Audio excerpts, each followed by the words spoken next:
Magazine.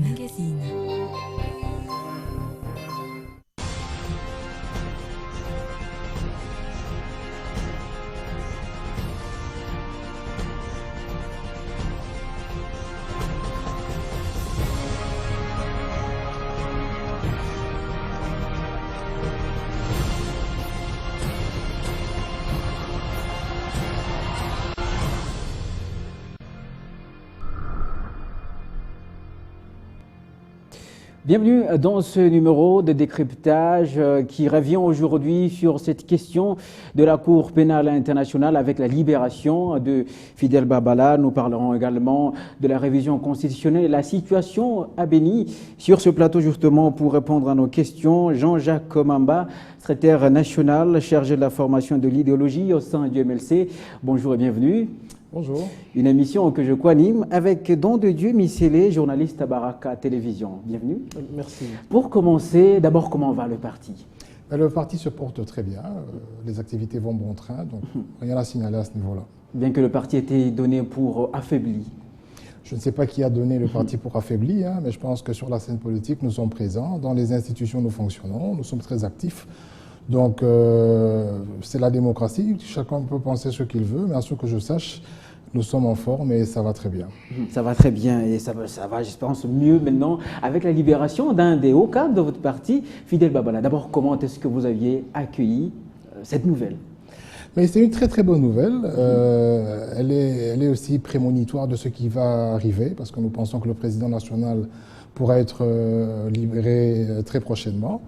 On ne va peut-être pas entrer dans les détails de ce procès, mais on va quand même noter que M. Babala a été libéré avant les audiences de confirmation de charge, ce qui veut dire que le dossier n'avait pas assez de consistance pour le maintenir au-delà d'un certain délai qui est légal, parce que 11 mois pour ce type d'allégation, pour ce type d'accusation, c'était complètement suffisant. Et donc le juge a décidé que M. Babala devait avoir sa liberté provisoire en attendant le procès. Vous espérez qu'également le président Jean-Pierre Bemba aussi pourra être libéré? Qu'est-ce qui vous fait espérer? Écoutez, ce sont des affaires qui sont en cloison étanche, c'est-à-dire que la subordination des témoins était liée aussi à l'affaire du président national. Donc si ce dossier qui aujourd'hui peut être considéré comme assez léger aura des implications et elles seront positives, nous osons croire que le juge gardera la même sérénité pour finalement prononcer que le droit. Et nous avons clamé depuis le début de cette affaire que le président national est innocent. Donc dans cette affaire, nous avons plaidé non coupable et j'espère que le droit triomphera et je pense que nous sommes sur ce chemin-là. Bon des dieux.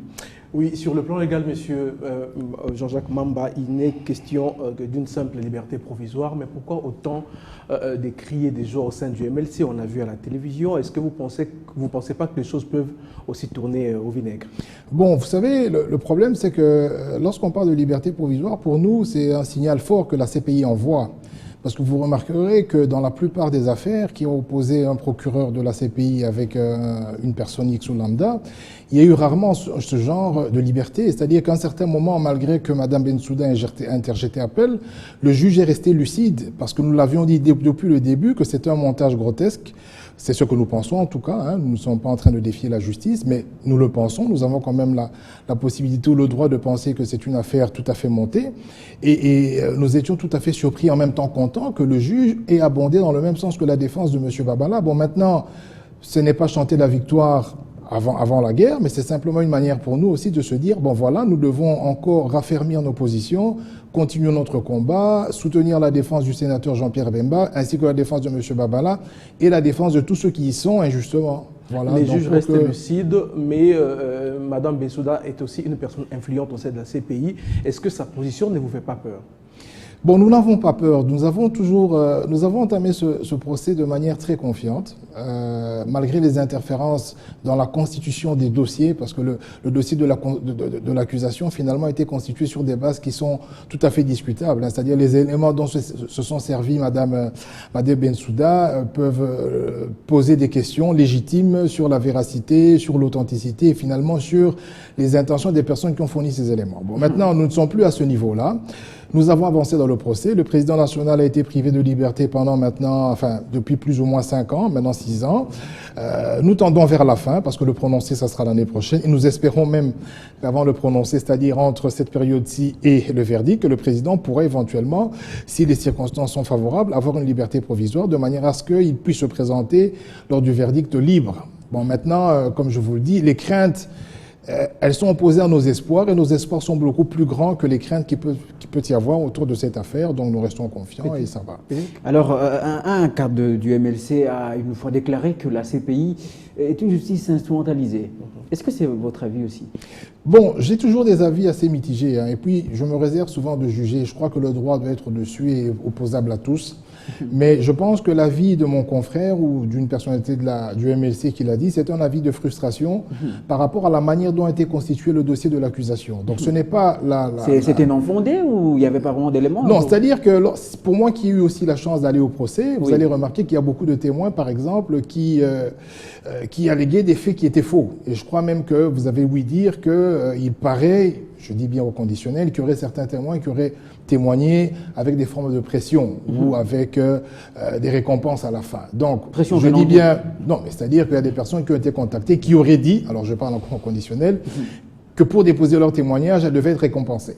C'est ce qui a compliqué un peu le dossier. Donc ici, je vous dirais... Oui, on a fait ces allégations, mais ce n'est pas de la CPI vraiment, mais c'est surtout des méthodes de M. Moreno, ces méthodes qu'il a léguées à Mme Bensouda, qui peuvent être tout à fait discutables, hein, c'est-à-dire dans la collecte des données, les témoins qui ont été à charge, la manière dont ces témoins se sont dédits. Moi, j'ai vu des témoins qui se sont contredits pendant le procès, qui ont dit des choses et le lendemain qui ne savaient plus ce qu'ils avaient dit. Donc, il y a lieu et il y a des questions légitimes qui peuvent être posées par rapport à la constitution du dossier de l'accusation. Et donc pour vous aussi, la CPI est bel et bien instrumentalisée ou je fais un distinguo entre la CPI et les méthodes du procureur. Vous savez, nous ne maîtrisons pas l'horloge juridique. On ne peut pas avoir de l'influence sur la durée d'un procès. Toutes les procédures, excusez-moi, doivent être épuisées. Donc vous avez des appels, vous pouvez interjeter appel, vous pouvez... Donc bref, même ici au Congo, les procédures judiciaires sont élastiques.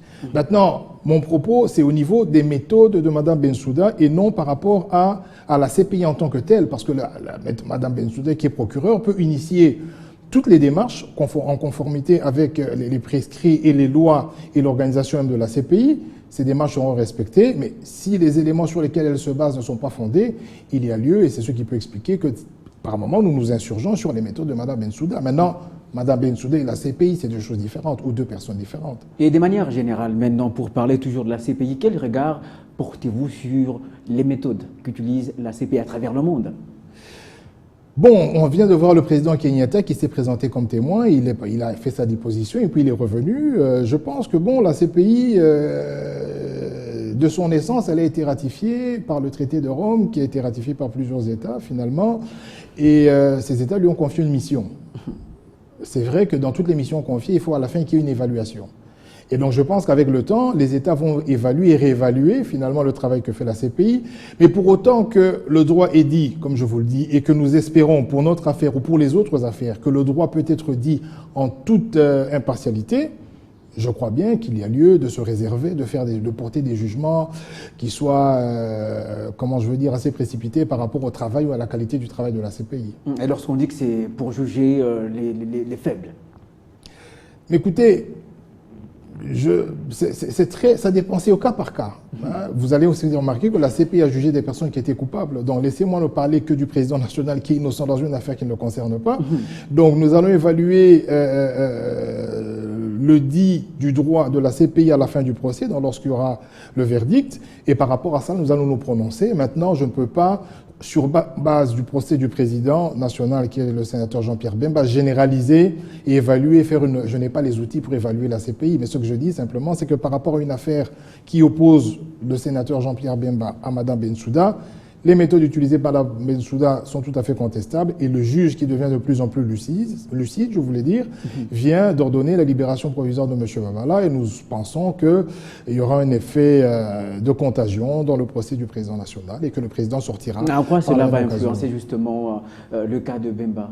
Mais je vous ai dit que ces affaires sont en cloison étanche, donc dès l'instant que, avec une sérénité, le juge refute un appel interjetée par Mme Bensouda, nous osons croire qu'avec tous les outils que notre défense emploie, nous pourrions démonter les différentes thèses sur base desquelles les accusations sont alléguées. Et donc, nous sommes très confiants en la défense. Il y a M. Haynes qui dirige la défense du président national et je pense très bien qu'il a assez d'outils au jour d'aujourd'hui pour démonter argument par argument ce que Mme Bensouda a avancé comme allégation. Une fois, toujours un cas du MLC, se plaignait de voir que le gouvernement ou le pouvoir de Kinshasa ne pas soutenir un sénateur de surcroît.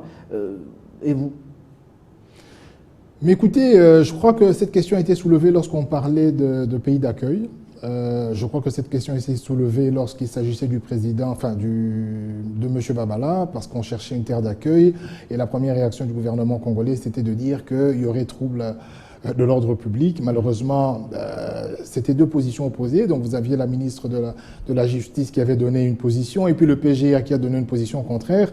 Heureusement aujourd'hui que le M. Babala est parmi nous.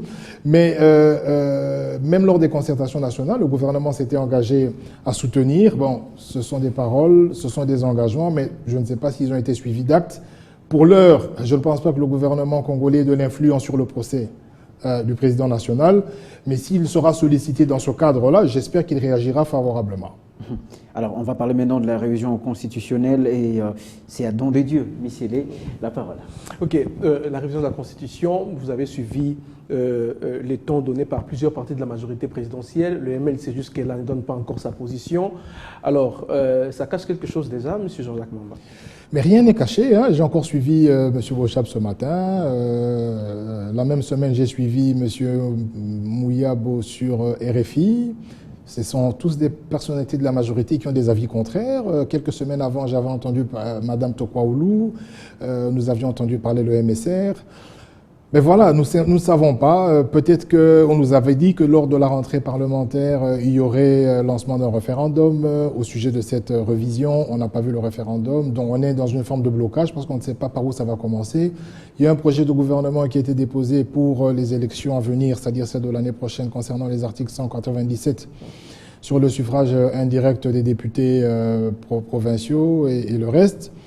Je pense qu'il y a un lambeau-griot, que la machine est bloquée. Maintenant, on attend que les vraies options soient prises, que les actions soient menées pour voir vraiment là où nous allons. Mais pour l'instant, l'opposition a fait ce qu'elle devait faire. Nous avons dit que ce n'est pas opportun. Nous avons dit que ça va mettre le pays à mal. Il y a beaucoup plus de priorités. Il y a Béni, il y a des poches d'insécurité par-ci, par-là. Il y a la situation économique qui ne va pas bien. Donc le gouvernement devrait s'atteler à ce que ces deux prochaines années, il puisse au moins ramener son bilan qui est certainement à moins de 2 sur 10, peut-être à 4, à 5 ou à 6. Mais bon, si on veut s'atteler à des questions qui vont davantage nous diviser, ça serait tout à fait dommage. Mais bon, nous attendons de voir ce qui va se passer. Mais cela ne vous empêche de donner clairement votre position, comme l'ont fait d'autres partis politiques de l'opposition. Je pense que nous l'avons fait. Notre secrétaire général l'a fait. Moi qui vous parle, ainsi que certains confrères du MLC, à chaque fois qu'ils sont sur des émissions, nous donnons notre voix et nous disons non à cette révision. Elle n'est pas opportune. Maintenant, cette position est relayée, comme vous le savez, par la communauté internationale. Elle est relayée par... j'ai même vu la secrétaire d'État chargée des affaires africaines nouvellement nommée qui a relayé cette position. Qu'est-ce que la communauté internationale vient de foutre dans cette affaire? La RDC, c'est un pays autonome. La RDC jouit souverain, jouit de ses droits. Mais nous sommes à l'heure de la mondialisation. L'émission que vous refusez en droit, c'est ce que vous... Non, nous sommes à l'heure de la mondialisation. Nous avons besoin de créer de l'emploi pour tous les jeunes. Nous avons à peu près 5 à 6 millions de personnes dans la ville de Kinshasa en âge de travail qui n'ont pas de boulot. Nous avons la même situation dans les grosses villes. Vous pouvez aller au Katanga, vous pouvez aller à Kisangani et ainsi de suite. Nous n'allons pas évoluer en vase clos, c'est-à-dire que nous avons besoin de vendre notre pays, vendre l'image de notre pays pour attirer les investisseurs et créer ainsi l'émulation nécessaire pour encadrer toutes ces personnes. Donc ce que je suis en train de vous expliquer, c'est que oui, on refuse l'immixtion, on refuse l'ingérence de la communauté internationale, mais finalement, ce que vous et moi consommons, ce que nous faisons, c'est calqué sur le modèle de la mondialisation. D'ailleurs, la majorité parle de la révolution de la modernité, donc calqué sur un modèle tout à fait européen. Au lieu de parler de l'authenticité, de revenir au rafier, on est en train d'évoluer. Donc il faut quand même accepter que nous sommes en train d'avancer inéluctablement vers le progrès. Oui, mais nous avançons vers le progrès. Nous avançons vers le progrès et il est temps que nous acceptions qu'on ne peut pas évoluer en vase clos. On ne peut pas demander à un investisseur, on ne peut pas demander à IBM ou à Microsoft de venir créer 1 million d'emplois si nous n'avons pas de garantie suffisante ici de lui dire, bon voilà, nous sommes un pays serein où les droits de l'homme sont respectés, où la démocratie fonctionne. Donc les grands investissements ne viendront que lorsque nous arriverons à vendre un pays qui a toutes les normes, qui respecte toutes les normes. Alors, Voilà. est-ce que certains opposants sollicitent un dialogue politique d'abord avant de passer à cette révision constitutionnelle? Pourquoi vous, le MLC, se retrancherait? On ne se retranche pas. Je pense que le MLC a répondu à tous les rendez-vous, à chaque fois qu'il y a eu dialogue pour la cause du Congo, pour la cause des générations Parce que futures. vous dites déjà non. Attendez. Pour tout ce qui concerne le Congo, Oui. vous pouvez être sûr que le MLC participe. Nous n'avons pas donné nos positions officielles. Nous n'avons peut-être pas abondé dans le même sens parce que nous attendons de voir le format. Communiquer, dialoguer, c'est quelque chose qui doit être permanent dans un pays à 450 ethnies où les gens... Non, on doit communiquer, on doit dialoguer. Maintenant, le vrai problème, c'est le suivant, c'est-à-dire qu'il y a eu plusieurs dialogues dans ce pays. Et il y a eu des bonnes résolutions. Mais pourquoi elles ne sont pas d'application? Nous allons dialoguer pour obtenir des résolutions qui ne seront pas appliquées. Est-ce qu'il y a la bonne foi dans le chef de ceux qui peuvent exécuter ce qui a été convenu? Parlant des concertations nationales. Est-ce qu'il y a eu assez de volonté politique pour matérialiser ce qui a été décidé lors des concertations nationales? Non. Donc ce que nous disons aussi, nous, MLC, c'est vrai, nous participerons à tous les dialogues, mais à un certain moment, on doit dire stop et dire, bon voilà, évaluons un peu le chemin, nous sommes où par rapport à ce qui a déjà été convenu, qu'est-ce que vous avez déjà fait? Et s'il n'y a vraiment pas de volonté, ça ne sert à rien de discuter avec des gens qui ne veulent pas avancer. Donc c'est ça un peu le problème. Est-ce que vous avez déjà pris langue avec la majorité pour savoir ses motivations pour justement cette initiative? L'initiative du dialogue proposée par nos amis de l'opposition. De la révision conditionnelle. Non, écoutez, nous avons même discuté à Washington. Je crois que lorsqu'il y a eu la rencontre avec les chefs d'État africains à Washington, vous aviez vu qu'il y a une partie de l'opposition qui est partie, une partie de la majorité. Devant l'ONG NED, nous avons discuté pour donner notre position. La question est simple. S'il faille qu'on touche l'article 220 pour prolonger le mandat du chef de l'État, nous sommes tout à fait catégoriques. Mais ce que nous sommes en train de dire, ce n'est pas au moment où le pays va aussi mal, où les indicateurs, entre guillemets, macroéconomiques peuvent afficher comment je veux dire, une santé assez positive, alors que la redistribution de cette croissance ne se fait pas sentir, où le pays est déchiré, où il y a chaque fois des poches d'insécurité, qu'on va soulever un tollé qui ne met pas tout le monde d'accord. Regardez l'Église catholique. Vous savez qu'elle a plus d'écoles que l'État. Elle a plus d'hôpitaux que l'État. Mais si elle s'oppose à un tel projet, comment est-ce que vous pouvez en faire fi? Parce que l'État congolais n'a jamais fait autant que ce que fait l'école catholique. Elle encadre beaucoup plus d'enfants et d'élèves que l'État. Donc ce pays, l'Église catholique est un endroit où l'État est inexistant. Que ce soit en termes d'hôpital, que ce soit en termes d'école. Donc c'est un acteur qui est prépondérant, c'est un acteur qu'il faut prendre au sérieux. Et on ne peut pas balayer ce que dit l'Église catholique. Donc ce que nous disons, c'est que vous avez une communauté internationale avec laquelle nous devons travailler pour faire émerger ce pays. Vous avez une Église catholique, vous avez une opposition et vous dites non, nous sommes les plus doués, nous savons ce que nous faisons, nous allons aller droit au mur. Non, ce que nous disons, c'est que vous avez des patriotes dans la majorité, il est temps que la sonnette d'alarme soit tirée et que les gens prennent leurs responsabilités. Donc vous étiez aussi d'accord que l'Église mène des campagnes au sein des paroisses? Mais l'Église est un acteur social. Si nous sommes d'accord que l'Église remplace l'État en certains lieux parce que nous sommes incapables de gérer ce pays, d'assumer nos fonctions régaliennes, pourquoi elle ne va pas s'immiscer? Dites-moi pourquoi. Monsieur Jean-Jacques, vous dites ça seulement parce que c'est une initiative contestée par la majorité présidentielle et ça vous enchante, vous, l'opposition, ou bien c'est ce qui devait être fait? Nous restons patriotes. Nous sommes du MLC, nous faisons de l'opposition. Nous ne sommes pas en train de dire que tout ce qui est dans la majorité est mauvais. Nous ne sommes pas en train de dire que nous aimons plus ce pays que ceux qui sont dans la majorité. Ce pays appartient à nous tous, ok? Dès lors qu'il y a un sujet qui concerne tous les Congolais et que la majorité des Congolais, du moins ceux qui représentent la majorité des Congolais, vous disent non à ce projet, et en étayant ce non par des raisons qui sont tout à fait plausibles, il faut faire attention. Est-ce que la majorité aujourd'hui présidentielle, je vois plusieurs débats à la télévision, manque des savants, manque des docteurs, manque des professeurs qui peuvent continuer la vision du chef de l'État? Pourquoi faire un focus sur la personne du chef de l'État?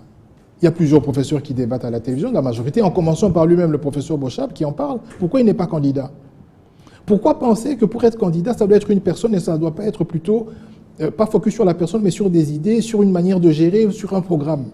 Lui-même, Bochab, il est professeur d'université, il enseigne beaucoup. Qu'est-ce qu'il va dire à ses étudiants? Que moi, je ne suis pas capable d'être président de la République, il n'y a que M. Kabila qui est capable. C'est pas l'incapacité, les problèmes, c'est l'attente au sein de la famille politique. Justement. Mais c'est ce que je dis, mais pour qu'on crée l'entente, il faut qu'il y ait des mécanismes, il faut qu'il y ait des mécanismes de succession. Mais le temps, ce n'est pas vous, l'opposition, qui devez donner à la majorité, non? Non, ce que je dis, c'est ceci. Vous savez, ce que je suis en train de dire dans la majorité, ce qui se passe, c'est quoi? C'est qu'il n'y a pas d'ambition. Je ne sais pas le dire. Est-ce que c'est si les gens ont le peur, moment de les étaler? Les ambitions mais 2 ans peuvent avant, être là, est-ce que c'est le attendez, moment 2 ans avant une campagne présidentielle, les candidats doivent être, il doit y avoir des primaires, les candidats doivent être connus. On doit savoir que tel a telle ambition, tel autre a telle ambition. C'est une stratégie interne, peut-être. Mais vous voulez voilà, orienter les raison choses pour à la laquelle nous majorité. disons que aussi longtemps que le chef de l'État ne s'est pas prononcé pour la question, nous accordons le bénéfice du doute, mais nous nous exerçons à répondre à tous ceux qui passent à la télévision ou sur la place publique pour dire qu'ils vont réviser, pour dire que nous ne sommes pas d'accord. Maintenant, nous attendrons la position du chef de l'État. Mais s'il va aller dans le sens de suivre toutes les personnes, ses conseillers et les personnes qui sont autour de lui, qui lui disent que monsieur le chef de l'État, sans vous, ce pays ne va pas fonctionner, ça sera sa responsabilité. Mais moi, je pense que même après Kabila, le pays existera, que ce soit par quelqu'un de la majorité qui va le diriger ou que ce soit par quelqu'un de l'opposition, et le pays va continuer à exister. Mobutu est parti, le pays a continué à fonctionner. Alors, on aimerait savoir, le MLC est contre la révision de l'article 220 ou des autres articles de la Constitution? Bon, pour l'instant, ce que nous disons, c'est que par rapport à la Constitution, indépendamment des articles, la révision n'est pas opportune. Maintenant, il y a des articles qui sont tout à fait discutables. Si aujourd'hui, pour des raisons budgétaires ou autres raisons, l'État ou le gouvernement ou le Parlement décide, après cette législature naturellement, d'organiser le scrutin différemment, il n'y a pas de souci. Mais ce que nous disons maintenant, c'est qu'il ne reste que 2 ans. Par exemple, la question de la décentralisation, qui peut aussi booster ce développement. Non, on doit se comprendre. Avant d'arriver à la décentralisation, il fallait d'abord qu'on épuise la question de la rétrocession. Est-ce que cette question était Et la épuisée? question de la double nationalité aussi. Attendez, est-ce que cette question de rétrocession a été réglée? Est-ce que les provinces reçoivent 40% de ce qu'elles produisent? Vous allez décentraliser alors que déjà au niveau de la rétrocession, vous n'arrivez pas à le faire. Comment vous allez gérer la caisse de péréquation? Maintenant, quand vous parlez de la double nationalité, oui, ce sont des questions qui peuvent être insérées à un certain moment dans le calendrier du Parlement. Mais est-ce que c'est vraiment le moment? C'est ça le problème. Ce que nous sommes en train de dire, c'est que pour éviter, pour la paix sociale, parce que nous cherchons la cohésion nationale, nous venons de faire, comment on appelle ça, un dialogue, le dialogue que nous venons de faire là, ben voilà, pour garantir cette cohésion nationale, évitons les questions qui fâchent, évitons les questions qui vont nous diviser, restons sur le principe. M. Kabila a fait des choses qui sont tout à fait, on peut dire comme ça, acceptables, qui sont tout à fait louables. Il a fait son temps. Après son temps, il y a un autre président de la République qui viendra, qui peut être de la majorité, on va continuer avec lui. Donc c'est tout ce que nous sommes en train de demander, et le chef de l'État va apporter beaucoup d'accalmie s'il prend l'option de peut-être pas maintenant, hein, peut-être plus tard, mais vraiment de trancher sur la question pour que nous passions à autre chose. Parce que la majorité est en train de perdre son temps, alors qu'elle est incapable de reloger les gens qui sont sur Kasavubu. Vous voyez le croisement Kasavubu Kabambare. Il y a des gens qui ont été, qui venaient de Brazza, mais c'est très important cette question. Ces gens-là dorment dehors. Ils ont créé des tentes sur la route en face de la commune. Vous n'avez pas trouvé des questions pour ces gens-là, que vous parlez de réviser la Constitution. Vous passez des heures et des heures, vous faites des réunions à Kingakati pour parler de comment on va conserver un pouvoir sans régler des problèmes inhérents à la vie humaine. Ça, c'est un déshonneur parce que nous avons des journalistes qui viennent ici et qui voient comment ces personnes la vivent. Elles sont réfugiées dans leur pays alors qu'il n'y a pas la guerre à Kinshasa. On est incapable de les loger. Ça, ce sont des questions cruciales. Alors, pour parler juste toujours de la question de la révision constitutionnelle, et si le peuple disait oui? Je ne sais pas de quel peuple vous parlez. Vous savez comment se sont passées les élections 2011. Personne n'a la maîtrise du cycle électoral. Le peuple avait dit oui, mais par voie référendaire, il y a un vote. Les gens vont déposer leur oui ou leur non dans les urnes. Quelle garantie avons-nous que le oui sera un oui et que le non sera un non? Nous n'avons pas eu ces garanties en 2011. Non seulement nous-mêmes, l'opposition, la communauté internationale et lui-même, le chef de l'État. Mais en 2014, il y a déjà... Et lui-même, le chef de l'État avait dit qu'il y avait des irrégularités. Il a accepté qu'il y avait des irrégularités. Donc, nous n'avons pas la maîtrise, d'autant plus que nous contestons les méthodes de M. Malou Malou. Donc, on ne va pas se jeter à l'eau dans un référendum dont nous n'allons pas tenir les tenants. Nous n'aurons pas les tenants et les aboutissants. Alors, l'une des promesses du chef de l'État à l'issue des concertations nationales, c'était la formation d'un gouvernement de cohésion nationale. Est-ce qu'aujourd'hui, le MLC est prêt à prendre part aussi à ce gouvernement? Mais apparemment, c'est un sujet déjà dépassé. Je pense qu'il appartiendra aux instances du parti au moment venu. Donc, s'il y a une offre officielle, le président national, le comité exécutif, le secrétariat général pourront en ce moment-là se réunir et voir l'opportunité. Mais à ce que je sache, ce sujet me paraît dépassé parce qu'on nous a parlé de ce sujet après les concertations. Ça fait 1 année. Après, on nous a dit avant le 15, ça ne vient pas. Donc, il y a des gens qui ont eu des crises cardiaques à cause de ça. On doit éviter. Bon, je pense que c'est le chef de l'État qui dira au moment opportun ce qu'il veut. Et si nous sommes contactés officiellement, nous allons réagir. Votre position démontre à suffisance que c'est le ras-le-bol aussi au sein du MLC, donc, puisque c'est une promesse qui tarde à venir. Oui. Non, ce n'est pas... Non, le ras-le-bol, c'est au niveau... Le ras-le-bol, je vais vous expliquer. Le ras-le-bol, ce n'est pas par rapport à ce gouvernement. C'est par rapport au fait que le pays est ingouverné. C'est par rapport au fait qu'on a l'impression que les gens... Il y a un gouvernement, savez, quand même. Je vais vous expliquer. Mais qui continue je vais vous à travailler. expliquer. Vous savez, même une entreprise privée, lorsque vous la créez, la vision s'inscrit dans la pérennité. Ici, on a l'impression qu'on est resté dans une campagne électorale. C'est-à-dire qu'en 2011, on nous a montré des photos de TGV, tout ce que vous voulez, et on se dit, dans le programme du gouvernement, doit avoir des bus, on achète des bus sans se soucier de savoir comment ça sera géré par la suite. Et vous avez un DG de Transco qui démissionne. Parce qu'on a des bus, on ne prévoit pas les pièces de rechange, on n'améliore pas la gestion. Et on peut vous donner plusieurs exemples. Vous ne donnez pas raison, surtout que c'est encore un problème qui est en procès. Hein, donc, oui, mais déjà, 6 mois après le lancement du projet, on voit bien que c'est le DG qui a raison. Attendez, non. 6 mois après le lancement du projet, on voit bien qu'on était dans une idée, dans une optique où on va communiquer parce que nous avons acheté des bus.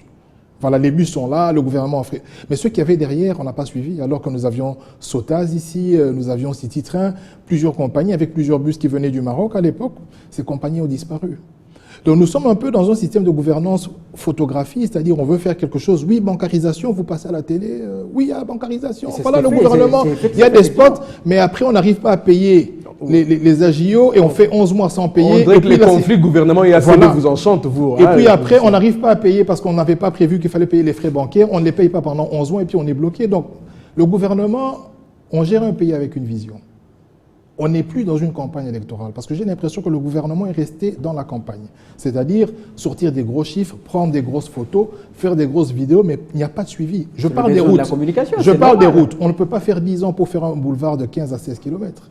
Vous prenez de l'aéroport de Ndjili jusqu'à Sosimat, ok? Je ne pense pas qu'on est dans les 20 km. On ne va pas faire 10 ans, faire un focus pour faire un boulevard comme ça, alors que quand vous prenez toutes les parallèles à ce boulevard, elles sont toutes dégradées. Est-ce que vous pouvez rouler sur les rues comme Kabambar et tout ça? Vous ne pouvez pas faire 10 ans au gouvernement, parler d'infrastructure sur un tronçon de 25 km et dépenser autant de millions. Donc il y a beaucoup d'exemples, c'est-à-dire nous ne sommes plus... On ne gère pas un pays comme si on était en campagne électorale. C'est-à-dire vous faites un gros boulevard, vous prenez des photos, vous faites des documentaires sur le boulevard. Il faut faire des documentaires en Bokoro. Il faut aller les faire en Bujima, il faut aller les faire au Katanga, vers Kalemi. Vous allez voir comment les gens souffrent.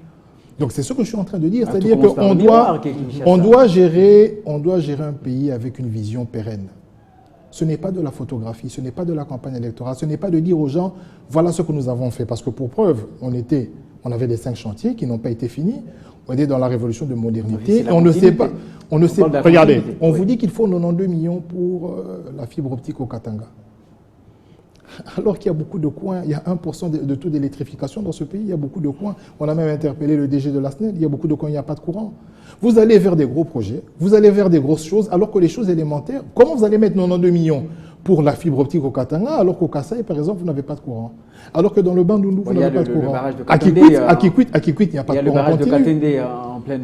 Vous savez depuis quand a commencé ce projet de barrage de Katende? Mais non, c'est effectif, parce qu'on a vu les engins... Oui, on a vu les engins, mais ça devait être fait plus tôt. On n'a pas besoin de 10 ans pour faire un barrage. Ça dépend. C'est ce que je dis, mais écoutez, c'est pour cela que nous encourageons la majorité. Parce qu'il reste 2 ans.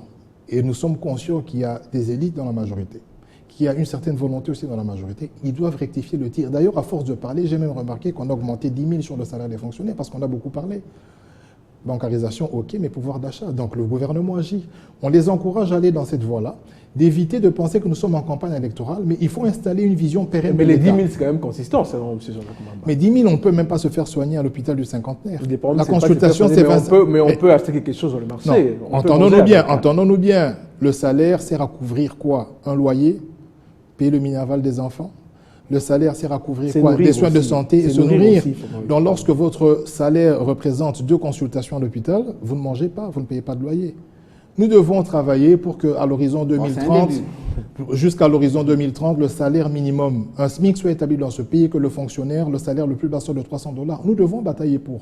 Ça, ce sont des réalisations, ce ne sont pas les routes. Les routes, vous les faites aujourd'hui, demain elles se dégradent, mais instaurer des choses pérennes. C'est-à-dire la vision de l'État, c'est quelque chose de pérenne, c'est pas de la photographie. Voilà, on va maintenant parler de la sécurité, avec la situation dans l'Est, précisément à Béni. À Béni, on suit de près avec la récente résurgence des ADF Nalou. Vous, en tant que cadre politique et congolais d'abord, quel est votre sentiment? Vous savez, nous sommes très solidaires, ça fait très mal. C'est pas simplement la mort d'hommes, c'est aussi les conditions dans lesquelles ces personnes ont été tuées. J'ai vu quelques photos, il y avait des personnes décapitées, il y avait des enfants mutilés. Mais non, c'est inadmissible. Mais ce qui est plus grave, c'est quoi? C'est que ça s'est passé dans l'espace de 2 jours. Donc c'est qu'avait déjà été signalé le 15 et ces gens sont venus répéter le même forfait le 17. Ça veut dire qu'entre le 15 et le 17, il devait y avoir une action urgente de telle manière qu'on puisse dissuader de telles actions. Cela n'a pas été fait. Bon, heureusement, j'ai appris que le chef de l'État est en route pour Béni. Mais on nous a parlé d'un pays debout, on nous a parlé d'une armée forte. On aimerait que les efforts soient vraiment concentrés pour mettre fin à toutes ces aventures, c'est-à-dire ADF Nalou, les amis rwandais, là, les Hutus, les FDLR, et toutes les poches d'insurrection insurrectionnelles ou tous les brigands qui œuvrent à l'Est soient vraiment neutralisés. Nous espérons que le chef de l'État va s'investir pour que cela s'arrête, parce que ce sont nos frères et nos sœurs qui meurent. Et on ne peut pas politiser cette affaire, bien que des responsabilités doivent être établies. Nous sommes solidaires et nous espérons vraiment que des solutions pérennes, parce qu'on parle de solutions pérennes, seront prises pour que cela s'arrête. C'est tout. Est-ce que vous êtes d'accord que la RDC va mieux, beaucoup mieux qu'il y a 10-15 ans? Vous savez, je ne sais pas de quoi nous parlons. Mais on doit être, et je le dis souvent, il ne faut pas être défaitiste. Il y a des choses qui sont bien, il y a des choses qu'on peut apprécier. Il y a une certaine forme de volonté. Parlant de la croissance, on vous dit une croissance de 7%. Je crois que tout part de là. Mais le fait d'avoir une croissance, ce n'est pas le plus important. Parce que la croissance, c'est quoi? La base, c'est ça la base. Je vais vous expliquer. La croissance, c'est que vous avez un certain niveau de production de revenus national qui est X. Et l'année d'après, vous avez un revenu national où vous projetez un revenu national de X plus 1. Le problème, c'est au niveau de ce 1-là.